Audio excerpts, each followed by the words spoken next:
Que a paz do Mestre Jesus possa estar conosco, nos abençoando e fortificando a nossa fé, a nossa esperança nesses momentos tão difíceis que todos nós estamos passando. Hoje nós vamos falar do bem e mal sofrer. E antes de começarmos a ler o Evangelho, que é o capítulo 5, item 18, eu quero dizer da gratidão que tenho por estar aqui hoje, nesta casa bendita. E nós vamos então ler trechos do Evangelho segundo o Espiritismo, o item 18, que fala o bem e o mal sofrer.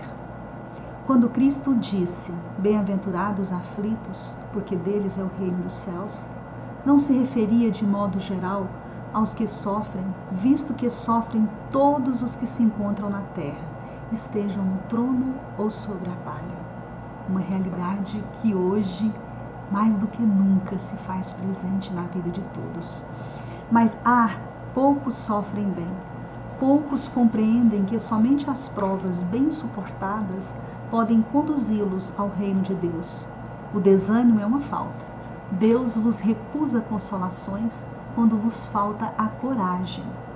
A prece é um sustentáculo para a alma, mas não é o suficiente. É preciso que se apoie numa fé viva na bondade de Deus. Ele já vos disse muitas vezes que não coloca fardos pesados em ombros fracos. O fardo é proporcional às forças, como a recompensa guardará a proporção para a resignação e a coragem. A recompensa será tanto maior quanto mais penosa é a aflição. Mas essa recompensa deve ser merecida, e é por isso que a vida está cheia de tribulações. O militar que não é mandado para a linha de fogo fica descontente, porque o repouso no campo não lhe faculta nenhuma promoção. Sede, pois, como militar, e não desejeis um repouso em que o vosso corpo se entrevaria e se entorpeceria a alma. Alegrai-vos quando Deus vos enviar para a luta. Essa luta não consiste no fogo da batalha, mas nas amarguras da vida, onde às vezes é preciso mais coragem do que num combate sangrento. Pois aquele que se mantém firme na presença do inimigo pode fraquejar sobre o choque de uma pena moral. O homem não recebe nenhuma recompensa por essa espécie de coragem, mas Deus lhe reserva a palma da vitória em um lugar glorioso. Quando vos advenha uma causa de sofrimento ou de contrariedade, sobrepondo-vos a ela, e quando houverdes conseguido dominar os ímpetos da impaciência,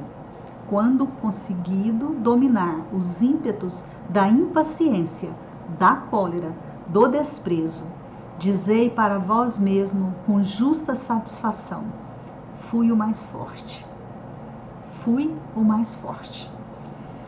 Bem-aventurado os aflitos, pode então traduzir-se assim: bem-aventurados que têm ocasião de provar a sua fé, sua firmeza, sua perseverança e sua submissão à vontade de Deus, pois terão centuplicada a alegria que lhes falta na terra, porquanto após o trabalho virá o repouso. Lacordaire, Lihevre, não sei se é isso mesmo, 1863. 1863. Tão presente essa leitura, como tudo o que o Cristo nos deixou, como tudo que Kardec, na codificação, nos alertou e que os Espíritos nos ensinaram. Hoje, quem não está em sofrimento? Quem não está em momentos em que a dor cala fundo no coração? E nós temos que lembrar do Cristo. Conhecereis a verdade e ela vos libertará. A única forma de nós libertarmos dessas amarras da amargura, da tristeza, da desilusão, da falta de esperança que vai se instalando e é muito perigoso, que pode chegar a nos levar a uma depressão. É o conhecimento. E se nós temos o conhecimento da verdade que o Cristo nos trouxe e que a doutrina espírita nos relembrou, nós entendemos que a nossa vida aqui não é uma estadia em um local de férias, de prazer e de alegria. Que nós estamos aqui, como a doutrina nos fala muito desde a evangelização infantil, nós estamos numa escola, nós estamos num hospital. E nesses dois locais, tanto na escola como no hospital, a dor é presente. Porque o aprender, o ter a disciplina na escola, o seguir o que o professor está falando, nós temos dificuldades. E o sofrimento se instala. Assim também no hospital, onde tomamos o remédio amargo, onde tomamos as agulhadas da vida para termos vida. Então observemos Jesus olhando aquela viúva que deixou ali o seu óbolo, tirou do seu sustento, tirou da sua necessidade para doar. Olha para o outro que dava ali do seu supérfluo e fazia barulho para ser observado e admirado. Diz assim: deixa a tua oferta no altar e vá correndo reconciliar com o seu adversário enquanto estás a caminho. É o que o Evangelho nos trouxe hoje, a coragem de ir reconciliar com quem te ofendeu ou com quem você ofendeu. Porque é complicado. Nós temos duas ações quando alguém nos ofende: recolher no canto, sofrer, ficar magoado, ficar com raiva, às vezes ter até ódio, ficar remoendo a dor, ou esquecer, perdoar ou pedir perdão. Qual será a postura? Porque quando algo nos acontece que gera um sofrimento para nós, seja de um irmão, seja de um acontecimento, seja de um parente, seja de alguém no trabalho, nós nos culpamos ou desculpamos. Quando nos culpamos, ficamos ali no arrependimento e não temos a coragem de ir procurar o outro para pedir perdão ou perdoar. Quando desculpamos, nós culpamos o outro. E aí ficamos na raiva, na amargura, na mágoa, que nos causam dor e sofrimento. Joana, em Plenitude, fala o sofrimento que causa sofrimento. Esse sofrimento que causa sofrimento é o sofrimento que nós fazemos uma ação negativa que vai nos causar mais sofrimento. Então temos que atentar para as palavras tão atuais do Cristo. Quando o cego, Bartimeu, que estava sentado à beira do caminho, nós estamos assim, sentados, acomodados à beira do caminho, ou estamos alertas para o que está acontecendo ao redor? Com a pandemia, muitos de nós, e eu me incluo, nos recolhemos à beira do caminho para observar o tumulto da multidão e nos conservar. E ali, na beira do caminho, sentado, Bartimão gritava. E quantos de nós, neste momento de dor, só gritou e só gritou? Mas ele gritou com fé, ele quis muito, e Jesus parou. E o Cristo nos atende. E ele não foi lá, Jesus não foi lá. Disse: vem até mim, Bartimeu. Ele se levantou, jogou fora a capa. Outra observação: quantas vezes nos protegemos com a capa do desculpismo, com a capa do cansaço, e vamos ficando ali, sentado à beira do caminho. Ele se desculpa ou culpa? Ele simplesmente joga a capa da culpa, da desculpa, da raiva, de tudo que ele passou desde criança, levanta E Jesus diz assim a ele: que queres de mim? O que queres que eu faça? E ele responde: que eu veja. E aí a gente pode ficar pensando. E esses dias escutei de um palestrante dizer: se Jesus me perguntasse: o que queres que eu faça para você? Ai, eu ia parar e ficar pensando. E nós? Dor nos rins? Ai, que meus rins melhorem. Que eu seja uma pessoa melhor. Que eu me tire essa dor que está dentro de mim. Que meu filho isso, que meu filho aquilo, que passe no vestibular, que meu filho seja um homem de bem. Quantas coisas nós pediríamos a Cristo? E ele disse: que eu veja. E aí ele não voltou para a vida antiga, para as ações antigas. Ele não voltou para o local onde ele estava. Porque depois do encontro com Cristo, nós não podemos voltar para as velhas ações, para os vícios antigos, para as dificuldades. Ele seguiu Jesus pelo caminho. E qual o caminho para a gente seguir o Cristo? Cada um de nós tem um. Cada um de nós tem uma facilidade. Cada um de nós tem um talento. E é esse talento que nós temos que seguir em frente com ele, trabalhar e fazê-lo valer a pena. Valer a pena a nossa encarnação. Porque nós um dia escolhemos essa expiação. Será que escolhemos? Diz que as provas a gente escolhe. A expiação está marcada aqui. Mas às vezes a gente acomoda uma e deixa para a próxima reencarnação. Que na verdade o que nós escolhemos são as nossas provas, as nossas provações. Mas a dor é um processo de burilamento interior, individual e coletivo. Veja, a madeira sofre para que possa, ao ser talhada, para que possa se tornar móvel, para que possa se tornar algo útil. O cristal, o fogo, o metal, idem, tem que ser dissolvido para que ele possa tomar forma e ter utilidade. Assim como o diamante e tantos outros da natureza que nos servem de exemplo. A nossa observância maior, neste momento agora, é o sofrimento coletivo. Mas por quê? Por que será? Não está só no Brasil. Está no mundo inteiro. A dor se instalou. Alguns já estão mais tranquilos e outros estão ainda a caminho.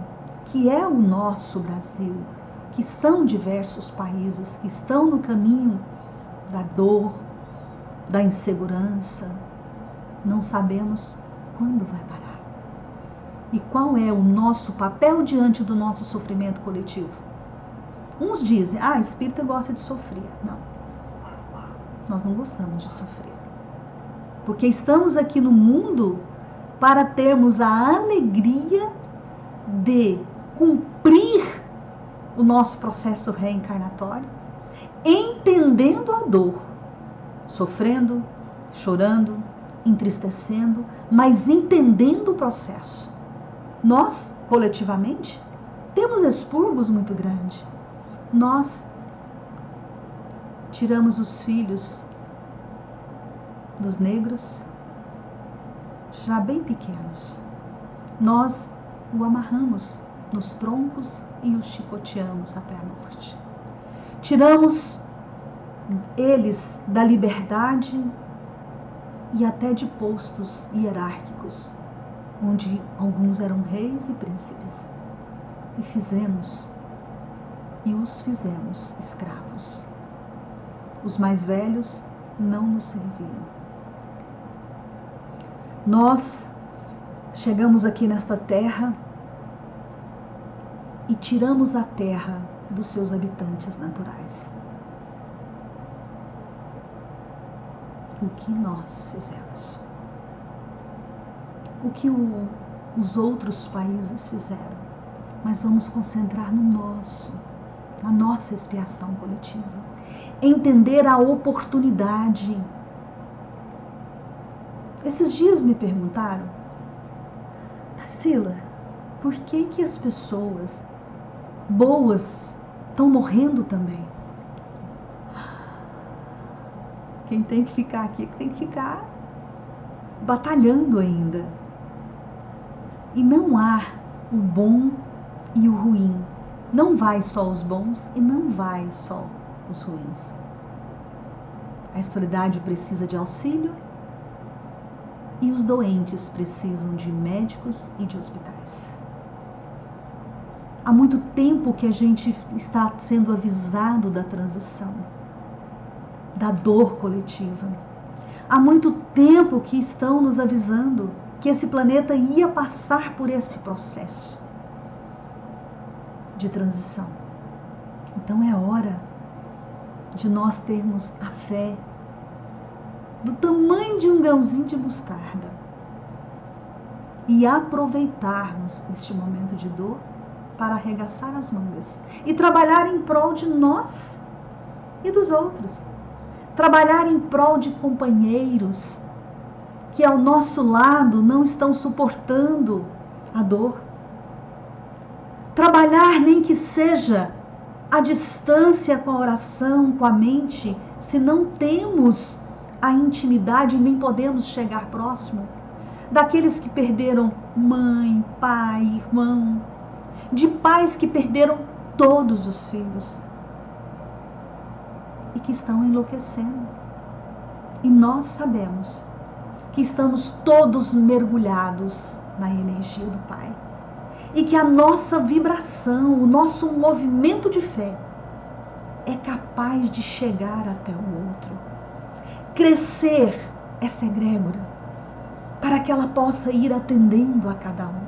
A espiritualidade precisa da nossa energia, da nossa fé, das nossas preces, para manipular as energias naturais, as energias físicas e levar até os nossos irmãos que passam por essa grande dor. Nós somos luzes. Nós podemos muito. Quem nos disse isso foi Cristo. Então não dá para nós nos recolhermos e somente ficarmos nas séries, nos filmes, na diversão ali familiar. Nós temos que, aonde estivermos, sermos ferramentas divinas. E entender que a dor vai chegar em mim, em você, em todos nós. E isso não é punição, é oportunidade de evolução. Esses dias eu, ouvindo o Haroldo, escutei dele uma história que me fascinou. O filho dele, de 7 anos, precisava tomar uma medicação. E então, ele vai levar o filho para o hospital e diz: filho, você precisa tomar essa medicação lá no hospital. E eles vão colocar a agulha no seu braço para aplicar a medicação. E o menino, que tem pavor de agulha, começa a gritar, pai, eu não me leve, chorando e chorando dentro do carro. O Haroldo dirigindo e tentando acalmá-lo. Aí ele conta que chega no hospital, que era um hospital grande, e o menino aos berros, aos gritos, gritando. E ele tentando acalmar, diz ele que o hospital inteiro já sabia que tinha alguém ali em pânico. E ele chega na enfermagem e o menino esperneia, mexe, não... Já viram a criança que agita e que ninguém consegue segurar? Por fim, a enfermeira disse: olha, senhor, o senhor vai ter que segurar o seu filho. Ele falou: você me dá 5 minutos? E o menino gritando, olha para ele e falou: pai, me salva. E ele novamente pediu para a enfermeira: você me dá 5 minutos a sós com ele? A enfermeira: pois não. Ele vai para um canto. O menino enxuga um pouco as lágrimas e falou: vamos embora, o senhor me salva? Ele falou: meu filho, eu te amo mais do que tudo. E eu quero você vivo. Eu quero você bem. E entre ir embora e não deixar que te apliquem a medicação é não te amar. E por amar você demais, eu deixo não só que te aplique uma, mas 2 ou 3 se necessário for. A dor é grande, eu sei, o seu pavor é grande, mas a sua vida é preciosa. Portanto, eu vou te segurar quantas vezes precisar. Mas você precisa tomar. Você vai sofrer, dói. Para você que tem pavor, dói mais ainda. Mas eu te quero bem. Então o filho, em prantos ainda, diz: o Senhor segura a minha mão forte. O pai falou: seguro. E lá foram eles. A enfermeira veio, Haroldo segurando o filho, segura a mão dele bem forte, olha nos olhos e diz: eu te amo. E por isso eu preciso que você passe por essa dor. E assim é Deus. Ele está sempre ao nosso lado. A energia divina está conosco. Porém, não retira nenhum obstáculo, nenhuma dor do nosso caminho. Porque nós temos que passar por esse obstáculo para chegarmos aonde o nosso espírito anseia. Para chegarmos aonde está o nosso fatalismo, que é a luz único, que é a evolução. Portanto, é hora de pararmos de engrandecer a dor. É hora de pararmos de amar o sofrimento. Porque quantas vezes contamos e repetimos os traumas, as dificuldades do caminho. Ai, as tristezas, como é difícil. E aí contamos e recontamos. Somos sempre vítimas. Se alguém nos diz: nossa, mas minha vida está tão corrida, eu estou com tanto problema, a pessoa fala: nossa, eu também. E aí começa a relatar: olha, você não sabe como eu tenho problema renal, né? Então vamos lá, que eu estou com dor nos rins, como tá difícil para mim. Eu vou falar: não, meu fígado dói a todo instante. E inconscientemente, um e outro vão relatando as suas dores. E o que nós temos que fazer, irmãos, é buscar diante da nossa dor, das nossas doenças, das nossas dificuldades, o remédio. Mas não adianta só passar remédio, é necessário que a gente retire de nós. Semelhante assim, a gente machuca o pé, pisa num espinho, dói demais. E aí você vai para casa, o espinho tá ali e você passa remédio? Você tira o espinho primeiro para depois tratar. Então é hora da gente crescer. É hora da nossa maturidade espiritual. A gente tirar o espinho. Está num processo de dor, de doença, como todos nós temos? Converse com ela. O que eu preciso? O que está acontecendo? Eu tenho uma tendência à pedra nos rins e uma infecção. O meu órgão mais doentinho é os rins. Lesados por mim, com certeza. E aí, de vez em quando, eu pergunto: por que eu tenho que carregar essas pedras? O que está acontecendo?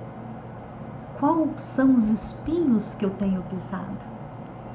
E a gente começar esse processo de meditação, de conversa interior. Começar a lembrar o que os Espíritos nos ensinaram. Qual o meio mais eficaz e prático para que a gente possa vencer as nossas dificuldades? O autodescobrimento. É nós lembrarmos de Santo Agostinho quando nos disse que todos os dias à noite, ao dormir, pense o que eu fiz hoje que Cristo não faria. A lista será enorme. Mas pouco a pouco nós vamos vencendo e tirando primeiro os pequenos espinhos com paciência, com amor, com perdão. A partir do momento em que eu começo a me conhecer, por que eu reajo diante de uma notícia? Eu tenho alguém na família que briga com a televisão, ofende o governante como se ele estivesse ali. Ter misericórdia, entender os processos de cada um e não deixar que a sua fala envenene ou coloque pequenos espinhos próximo a você, que no movimento brusco podem te ferir.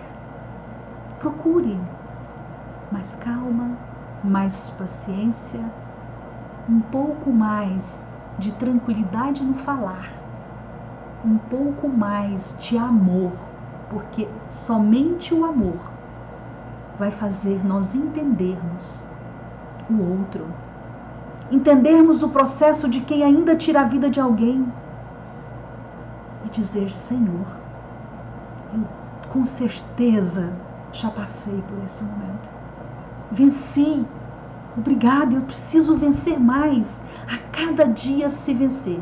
E o outro que está parado no caminho, só orar e ter misericórdia. E se alguém te ferir, se alguém te machucar, entender e buscar perdoar, porque não é fácil, não é fácil. Tem uma historinha que eu gosto muito de uma menininha. Essa história foi um marco para mim quando a recebi. Uma menininha, ela ganhou da mãe um joguinho de chá muito lindo, azul, rosa, cheio de rosinhas, cheio de borboleta. Parecia que estava num jardim para tomar o seu chá com amigas. Ela então diz assim: mamãe, eu posso ir chamar a Mônica, minha amiguinha? A mãe falou assim: filha, nós vamos sair daqui a pouco. Não, só um pouquinho, mamãe, por favor. Eu preciso brincar um pouquinho com ela. A mãe então brinca no corredor, não desce. E ela chama a melhor amiguinha que morava no mesmo andar, sentam no corredor e começa a brincar. Nisso a mãe dela já pronta: vamos, filha. Ai, peraí, eu vou recolher. E a Mônica: deixa eu brincando. A mãe falou: deixa, minha filha. Vai ser só um instantinho que nós vamos ali só para fazer uma medida e já voltamos.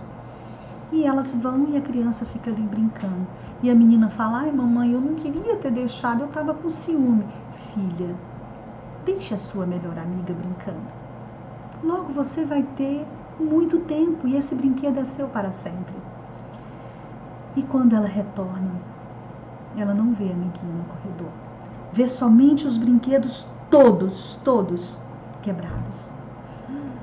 Que sofrimento, que raiva, que dor no coração. E ela fala: mamãe, eu vou lá agora e vou brigar com ela e vou dizer que ela não é minha amiga mais. A mãe dela falou assim: vem cá, filha, antes de você ir, vem cá. A menina fala: não, deixa eu ir, eu tô muito brava com ela. A mãe: vem cá, minha filha, deixa eu te relembrar uma história. Aí a menina: ai, tá bom, mamãe.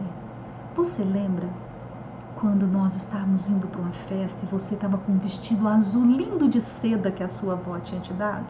Lembro, foi na festa da nossa tia. Então, estávamos saindo às 3.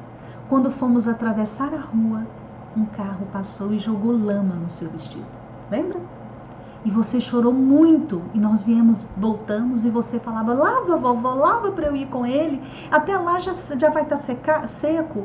A avó falou: não, minha filha, nós vamos deixar a lama secar. Tirou o seu vestido, pendurou e você foi com outro vestido. Quando chegamos, fomos dormir e no outro dia sua avó pegou o vestido e te mostrou. E disse: se eu tivesse lavado esse vestido ontem, a lama tinha se espalhado por todo o seu vestidinho. Hoje a lama secou. Veja só, minha neta. Tirou a lama seca, ficou pequenas marcas. A lama caiu toda e o vestido ficou perfeito. Lembra disso, filho? Lembro. Pois então eu quero te pedir: deixa a raiva secar. Não vai lá agora não. Espera um pouco. Assim que tiver mais, se você tiver mais tranquila, a raiva já tiver secado, você vai. Ela foi tomar uma água na cozinha. De repente a campainha toca. Ela foi abrir, era a amiguinha dela. Mônica, olha aqui. Sabe aquele menino mau do 6º andar? Eu estava brincando e ele veio correndo, pediu para brincar, eu disse que não. E ele chutou e quebrou todos os seus brinquedos. Eu corri e pedi para a mamãe para a gente ir lá no Magazine e comprar um igualzinho para você. Olha aqui, querida amiga. E entregou os brinquedos novos. Ela foi embora e a mãe disse, viu como foi importante deixar a raiva secar? Você não perdeu a amiga e você não ficou nervosa com ela, não a agrediu e não criou uma dificuldade. É assim. Nós temos que ter esse cuidado. Ao sofrer uma agressão, uma tristeza, ao ouvir algo que você não aceita, não condiz com seus pensamentos, não reaja de imediato. Deixe a raiva secar. Deixe passar um pouco. Faça uma prece. Se equilibre. E depois vá agir. Porque assim, com certeza, você estará no caminho do equilíbrio, da paz e do amor. Que o Senhor possa nos abençoar para que, tal qual Castro Alves, num poema lindo que chama Marchemos, está no Parnaso Além Túmulo, diz: há mistérios peregrinos nos mistérios dos destinos que nos mandam renascer. Da luz do Criador nascemos, múltiplas vidas vivemos, para a mesma luz volver. E em meio aos mortos-vivos, somos míseros cativos da iniquidade e da dor. E tem mais e mais e mais versos. Esse poema é belo e fica de lição para casa. Vamos todos buscar o poema Marchemos, de Castro Alves, psicografado pelas mãos de luz de Chico Xavier. E vamos com fé, com a certeza de que Jesus é o nosso caminho, a nossa verdade e a nossa vida, marchar, levantar, sair da nossa iniquidade, do nosso orgulho, das nossas dificuldades morais e caminhar para Jesus. E quando sentirmos realmente esse encontro, deixar que a fé floresça e que nós possamos seguir o Cristo, semeando perdão, evangelização, caridade, humildade, amizade e principalmente coragem. Coragem de seguir o Mestre. Não é fácil. Que Ele nos abençoe, nos fortifique e seja sempre para nós a luz a iluminar os nossos dias, a luz a clarear as trevas do anoitecer da dor, para que libertos dela, para que libertos da dor que revolta, mas com a dor que auxilia, com a dor educação, com a dor evangelização, com a dor transformação, possamos lembrar do Cristo quando Ele diz: no mundo sofrereis aflições, mas tenham fé, eu venci o mundo. E nós também podemos vencer o nosso mundo interior, para termos a tranquilidade no retorno à pátria, termos tentado de tudo neste campo difícil da batalha, que é essa batalha conosco mesmo, numa encarnação onde temos a oportunidade de expiar e de, por fim, estarmos em paz com débitos passados. Que Jesus nos abençoe hoje e sempre. Que assim seja.